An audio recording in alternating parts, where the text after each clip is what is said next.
우리 옆에 분들과 같이 한번 인사하시겠습니다. 주님께서 우리를 죽으셨습니다.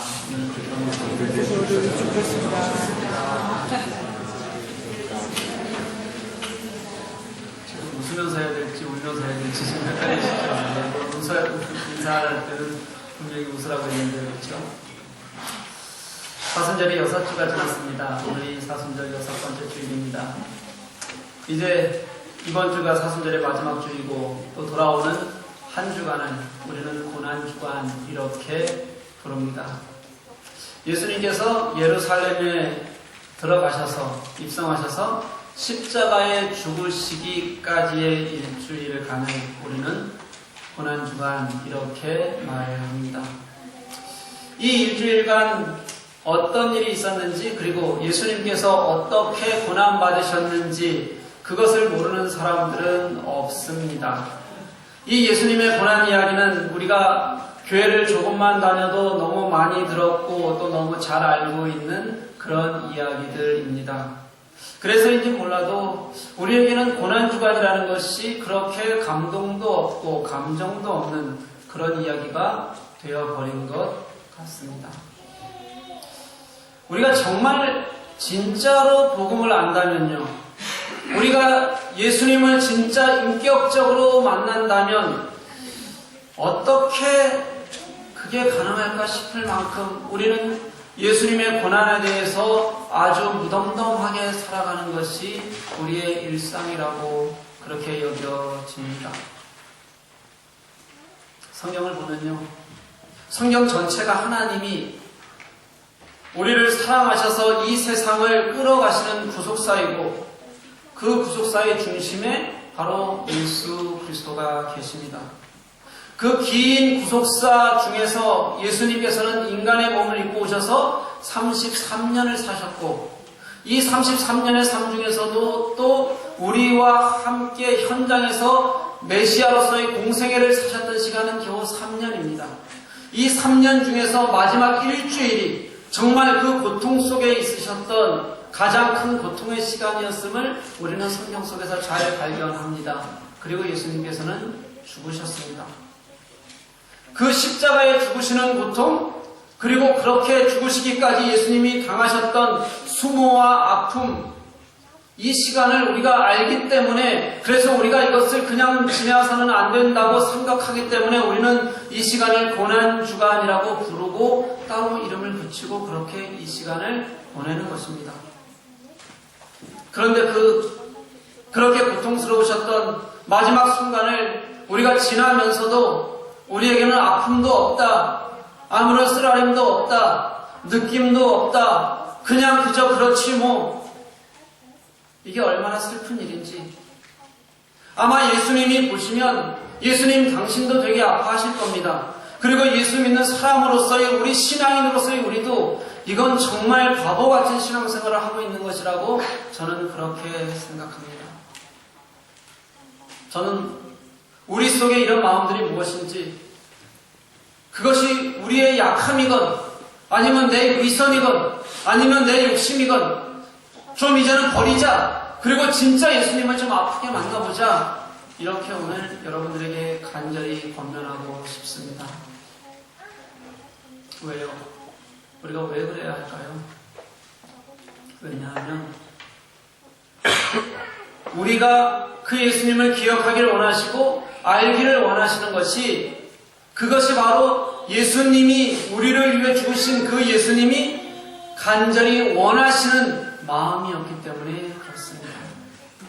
우리는 잘 압니다. 예수님의 고난과 죽음은 이미 오래전에 예언되어져 있던 것이었고 그 예언이 성취가 되는 것입니다. 이미 천여년 전서부터 시편에서 시작해서 그리고 이사야, 예레미야, 여러 선지자들로부터 하나하나 그 모든 삶이 다 예언되어지고 그의 고난까지도 예언되어져 있습니다.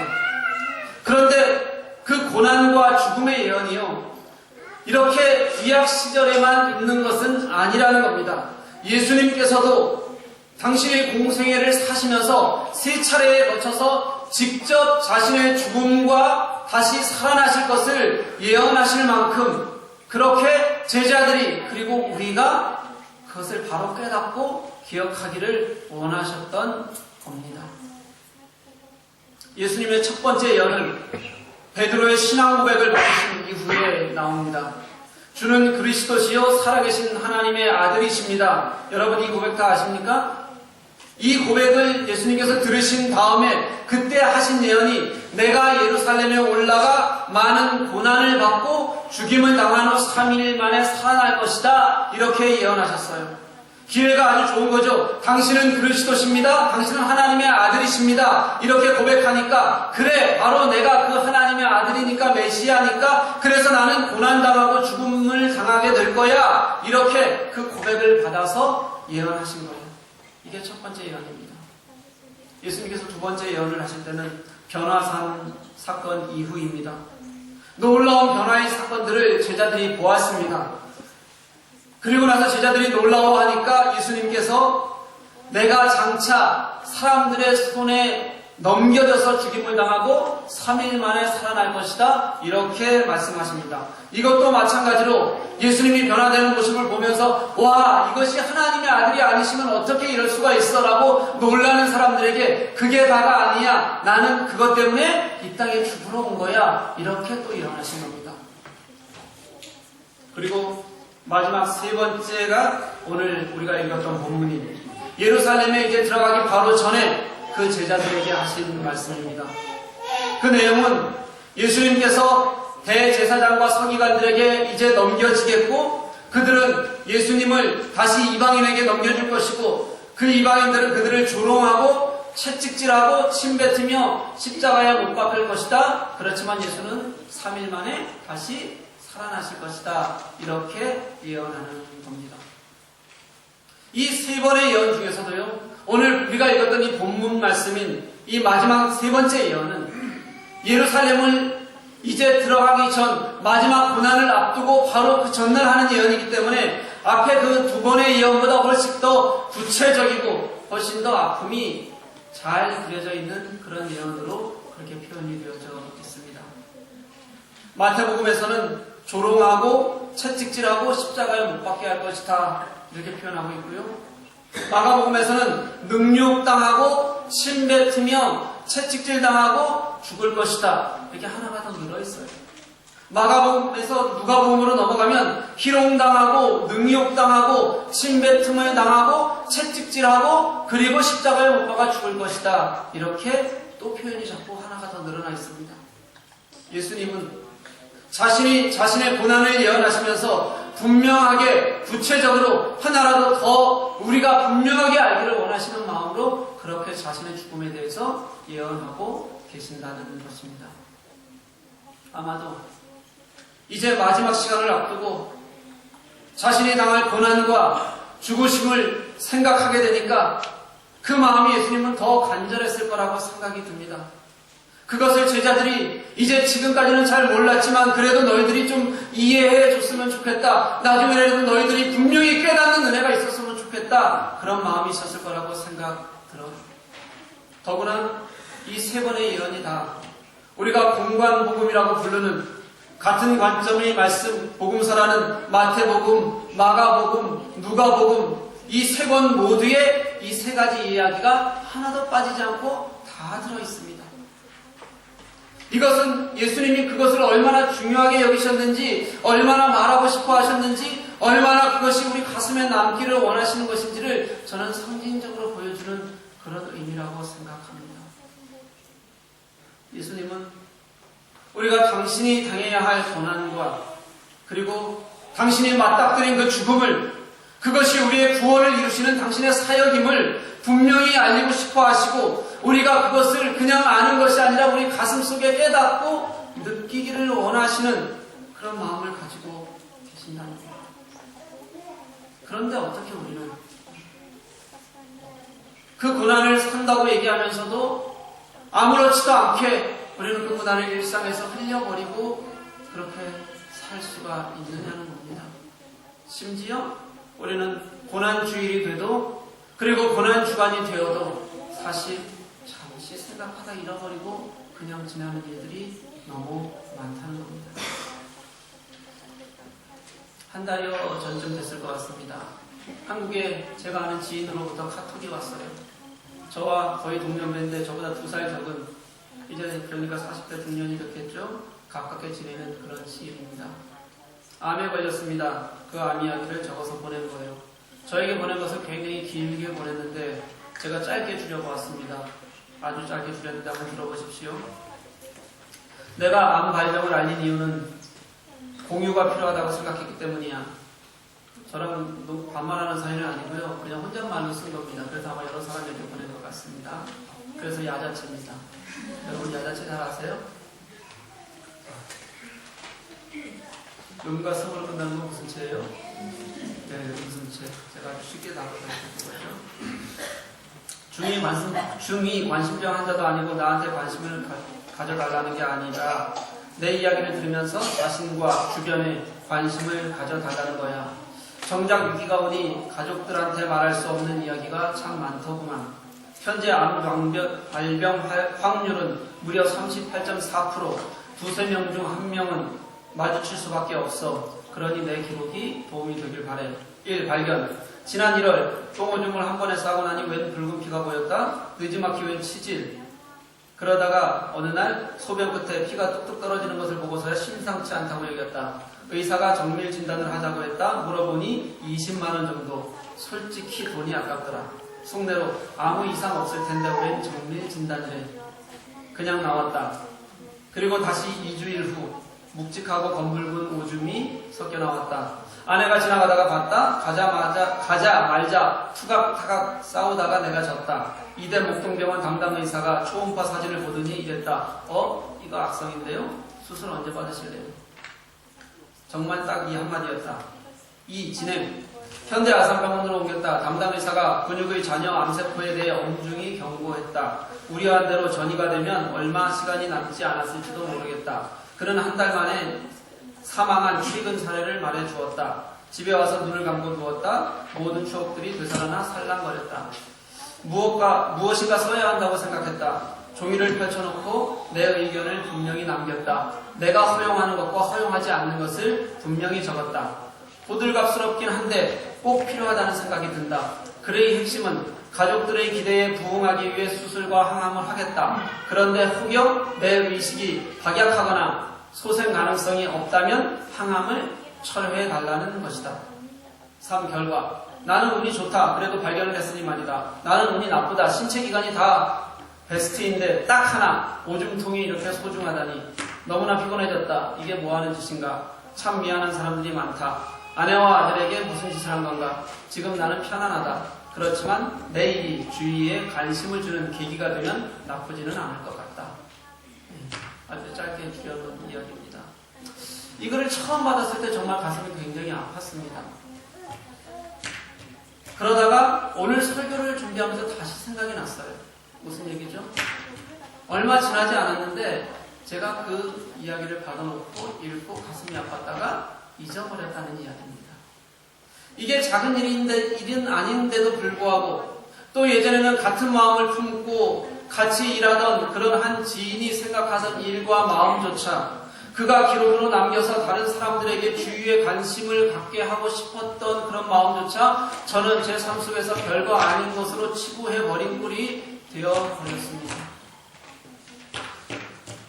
그저 저 글을 쓸 때 얼마나 힘들었을까 그거 한번 생각하고 저는 말았던 거죠. 담담하게 쓰는 것 같지만 사실은 저 글 안에 자신이 간절한 마음이 담겨 있지 않았겠습니까? 그리고 그것을 쓰면서 때로 자신의 마음속에서 분명하게 움직이는 발끈들이 있었을 거라고 생각합니다. 그런데 저는 그냥 잊고 지나가 버린 겁니다. 우리가 사실 그렇습니다. 당장 내 눈앞에 닥친 나의 일이 아니라고 생각하면 금방 잊어버리고 맙니다. 그것도 그냥 아무것도 아닌 양 무덤덤하게 살아가는 것이 우리들에게는 너무 쉽습니다. 그리고 정말 다른 사람의 고통이 내 마음에 있었다고 할지라도 그 고통도 그래 힘들겠지 하지만 고개만 돌려버리면 또 내 것 때문에 나는 거기에 발버둥치면서 소리치고 살아가는 게 바로 우리들 인생의 모습이라는 것입니다. 그런데 그런 우리의 모습이 예수님에게도 그대로 적용된다는 것을 저는 깨닫게 됩니다. 예수님의 그 고난이 당신이 저렇게 몇 번에 걸쳐서라도 점점 더 구체적으로 이제 예루살렘 입성을 앞두고 더 간절하게 말하고 싶으셨던 이제 마지막에 일주일의 시간이 얼마나 처절하고 아픈 고통의 시간이 될 것인지에 대해서 우리가 분명히 알기를 원하고 알리고 싶으셨던 그 예수님의 마음이 우리에게는 정말 아무것도 아닌 것처럼 그렇게 우리에게는 그냥 지나가 버린다는 거예요. 정말 우리는 그렇게 무뎌지고 갈수록 강팍해지고 그래서 예수님의 고난과 죽음조차도 활자로 박힌 글로 밖에는 깨달아지지도 않고 느껴지지도 않고 그렇게 읽히는 삶을 우리는 산다는 겁니다.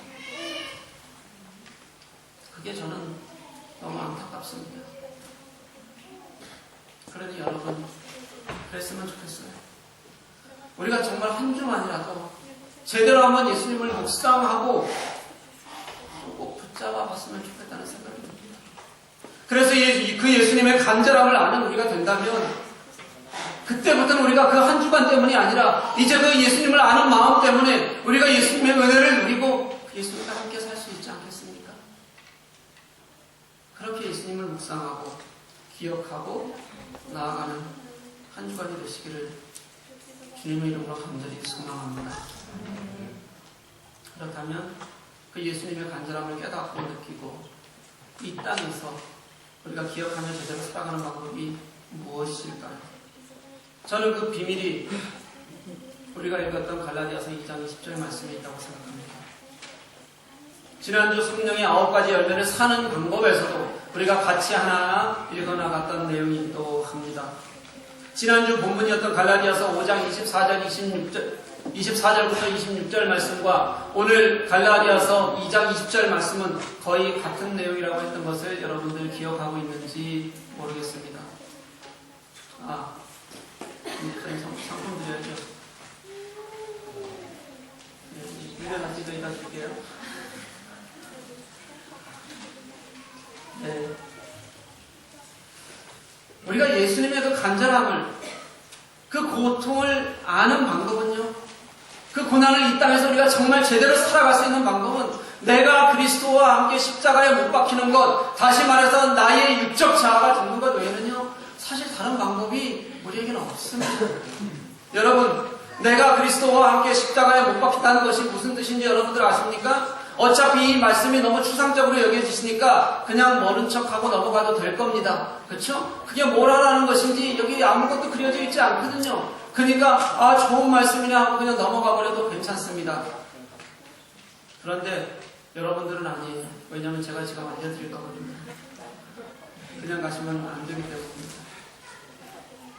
갈라디아서 2장 20절 말씀을 보면 그것만 보면 잘 이해하기 어렵지만 2장 전체를 보면 쉽게 이해할 수 있습니다. 갈라디아서 2장의 말씀이 무엇이냐면 율법의 행위로는 우리가 구원받을 수 없다 이 얘기입니다. 오직 예수 그리스도를 믿는 믿음으로만 우리가 의롭다함을 얻고 구원을 얻는 것을 믿으시는 여러분들 되시기를 소원합니다. 그것밖에 없다는 것이 갈라디아서 2장 말씀이에요. 그런데도 불구하고 유대인들은 율법을 자꾸 예수님 앞에 앞세운다는 말이죠. 왜냐하면 그들에게 율법은요, 아무리 내가 지금 예수를 믿었다고 할지라도 정말 버려내기 힘든, 떼어내기 힘든 이미 2000년이나 되는 역사와 문화를 통해서 단단해진, 갈수록 점점 단단해진 자신의 살과 같은 그런 것이 그들에게는 율법이었습니다. 그것을 버려야 한다는 것이 갈라디아서 2장 말씀이고요. 그것을 표현한 방법이 그리스도와 함께 십자가에 못 박힌다는 겁니다. 그러니 유대인들은 내가 그리스도와 함께 십자가에 못 박힌다는 것은 진짜 내 살을 못 박는 고통을 겪는 것이다 라는 그런 모든 것을 완전히 깨버린 것이라는 것을 의미적으로 그들은 받아들일 수 있는 그런 사회를 살고 있었다는 거예요. 조금만 더 보면요, 19절부터 볼 수 있습니다. 19절 말씀을 보면 바울은 자신은 율법에 대해서 이미 죽었다 이렇게 표현합니다. 이 19절에 죽다라는 표현과 바울이 20절에 나는 십자가에 못 박혔다라는 표현, 이 죽다라는 표현, 십자가에 못 박혔다는 표현이 거의 동일한 표현이면서 일회적인 의미로 쓰이는 말입니다. 다시 말하면 다시 되돌아갈 수가 없다는 뜻입니다. 못 박힌 순간 이미 죽었다는 뜻이에요. 진짜 내게 있어서 내 살이 박히면 그것으로 끝이다. 다시 말하면 이제 이것은 단순한 관념적인 표현이 아니라요. 내가 끊어졌다? 다시는 돌아가지 못한다? 나는 내가 아닌 다른 삶의 현장으로 이제 이미 돌아섰다라는 것을 분명히 삶의 현장에서 그 시각으로 말하는 단어가 바로 죽었다, 그리고 십자가에 못 박혔다, 이런 단어가 되는 겁니다. 그러니까 내가 십자가에 그리스도와 함께 십자가에 못 박혔나니, 이 못 박힘은요, 당시에는 자신들이 붙들고 있던 모든 것이었던 그 율법을 십자가에 포기한다는 것, 의미적으로는 자신의 살이 박히는 고통을 내가 그것이라도 내려놓겠다는 것이고요. 이것을 우리의 삶의 고백으로 가져오면 이것은 진짜 내 삶 속에서 가장 중요한 가치를 내려놓는다는 것이고요. 그래서 내가 그 가치를 내려놓는 것 때문에 내가 상처 입고, 그리고 내가 고통당하고 내가 못 박힐지라도 나는 그것이 당연하게 받아들이겠다는 그런 선포이고 고백이 된다는 말입니다. 이게 내가 십자가에 그리스도와 함께 십자가에 못 박혔다, 이런 말이 아닙니다. 그런 온전한 고백이 있으면 그 이후의 삶은 당연히 당신과 함께하는 삶, 당신이 인도하는 그런 삶이 우리에게는 될 것입니다. 그것이 너무 당연하기 때문에, 그래서 이제는 내가 사는 것이 아니요 내 안에 오직 예수께서 사시는 것이라, 이렇게 고백할 수 있게 되는 거예요. 사랑하는 교회 여러분, 예수님은 자신이 죽기까지 모든 고통을 당하시고 우리를 사랑하셔 그렇게 죽어가셨습니다. 그분의 고난은 우리의 허물 때문이고, 그리고 우리의 죄악 때문이고, 우리의 비뚤어진 자아 때문입니다. 그런데도 예수님은 그 고난을 묵묵히 걸어가셨고, 매맞으셨고, 조롱당하셨고, 침뱉음을 당하시고, 능욕당하시고, 얼굴을 맞으시고, 그리고 채찍을 맞으시고, 그리고 십자가에 못 박히셨습니다. 이제는 우리가 그 예수님을 제대로 이해하고 그분의 삶을 살기로 고백하는 것, 이것이 고난주간을 맞는 이제 우리의 몫으로 남게 된 거예요. 예수님이 우리를 위해 십자가에 못 박혔듯이 이제는 내가 가진 자아도, 내가 중요하다고 생각했던 그런 중요한 가치도, 내가 예수 그리스도를 위해서라면, 내가 예수 그리스도와 함께 못 박는 것이 내게 필요하다면 내가 내어놓겠습니다. 그래서 이제는 내가 사는 것이 아니라 내 안에 예수께서 사시도록 나를 맡기겠습니다. 여러분, 이런 고백을 해야 됩니다. 내가 죽고 예수께서 다시 사신 곳이라야 우리는 진짜 예수 믿는 사람들의 모임이다. 우리는 그렇게 말할 수 있는 것이거든요. 제가 신앙과 관련해서 가장 오래 기억에 남아있는 우리 아버지에 대한 첫 기억은 성경책을 태우는 것이었어요. 어려서 저는 진짜 어렸을 때이기 때문에 이유는 잘 모르겠습니다. 그때 하신 말씀은 그대로 또렷이 기억이 나요. 먹고 살기도 힘든데 이게 뭐 하는 짓이야, 이렇게 말씀하셨어요. 물론 한마디만 하신 건 아닙니다. 소리치면서 굉장히 많이 말씀하셨는데 그것만 기억나는 거예요. 당연히 제정신이 하신 말씀은 아니에요. 우리 아버지는 제정신인 적이 거의 없으셨어요. 제정신이 아니면 무슨 정신일까요? 예, 술정신으로 거의 사셨어요. 술에 잔뜩 취해서 화를 내신 말씀이에요. 제가 진짜 이해가 안 되더라고요. 어떻게 먹기 살기 힘들면 교회 가면 안 되는 건가? 저는 그게 진짜 이해가 안 됐어요. 왜냐하면 아버지는 우리가 교회 가는 시간에 뭐 하셨냐면 집에서 쉬시고 술 드셨거든요. 쉬는 시간에, 술 드시는 시간에 교회 가면 먹고 살기가 힘든 건가? 아무리 생각해도 제 논리로는 이해하기가 어려웠습니다. 그런데 지금 생각해보니까 알겠어요.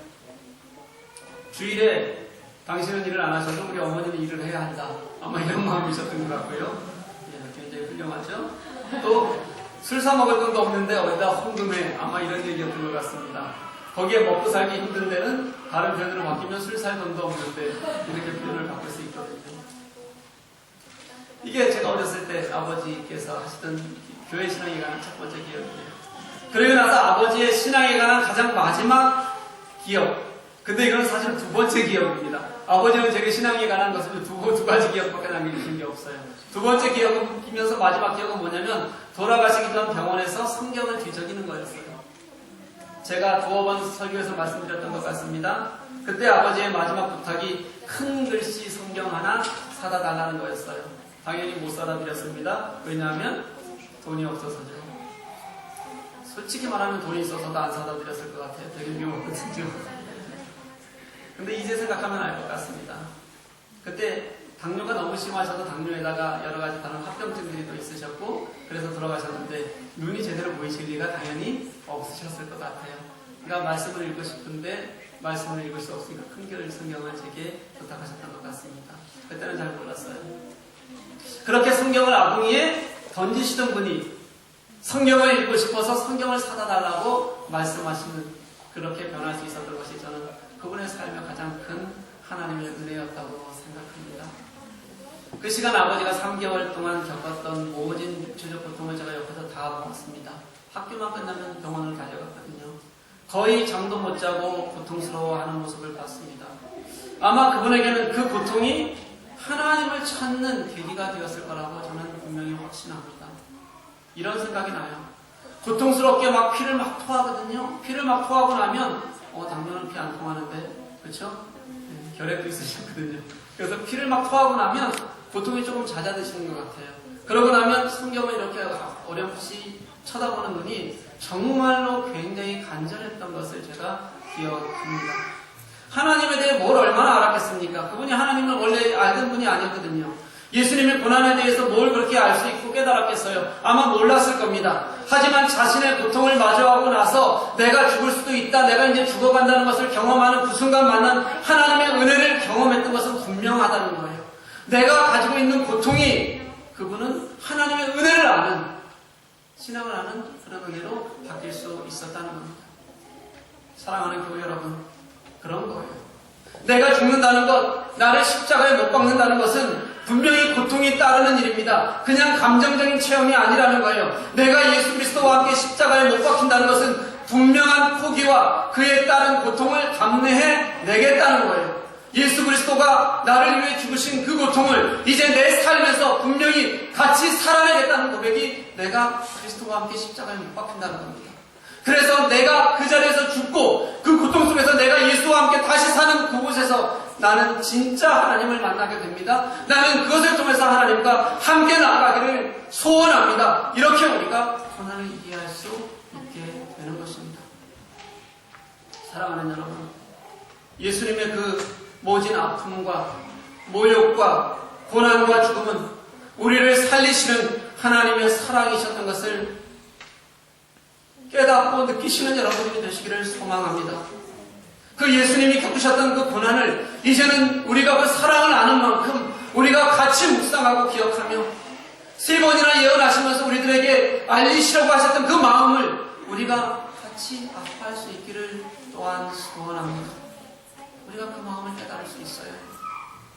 그리고 그 고난을 묵상하며 나를 십자가에 못 박는 그 고통이 있을지라도 내가 당신과 함께 이제 길을 걷겠습니다. 그를 통하여서 내가 당신 앞에 온전한 그리스도의 삶이 사라짐을 당신과 함께 경험하며 살겠습니다. 그렇게 고백하는 여러분들이 되시기를 간절히 소망합니다. 내일부터 고난주간 특별히 기도해요. 같이 묵상하고 같이 기도했으면 좋겠습니다. 여러 가지 장애도 있고 어려움도 있을 겁니다. 그렇지만 좀 과감히 결단하고 이길 수 있었으면 좋겠어요. 그냥 어렵지 그렇게 생각하지 마시고 함께 기도하고 함께 예수님을 묵상하는 시간을 여러분 가져보시기를 원합니다. 우리가 이것조차 못하면요, 이 고난주간 예수님이 나를 위해서 죽으신 십자가 그 고통 앞에서조차 내가 하지 못하면 아니죠. 우리가 안 한다면 내가 어떻게 예수님을 진짜 내 구주로 고백하는 사람이라고 그렇게 말할 수 있겠습니까? 너무나 사정이 어려운 분들도 분명히 있을 겁니다. 그런 분들은 하루라도 함께 동참하고 기도하시는 여러분이 되셨으면 좋겠습니다.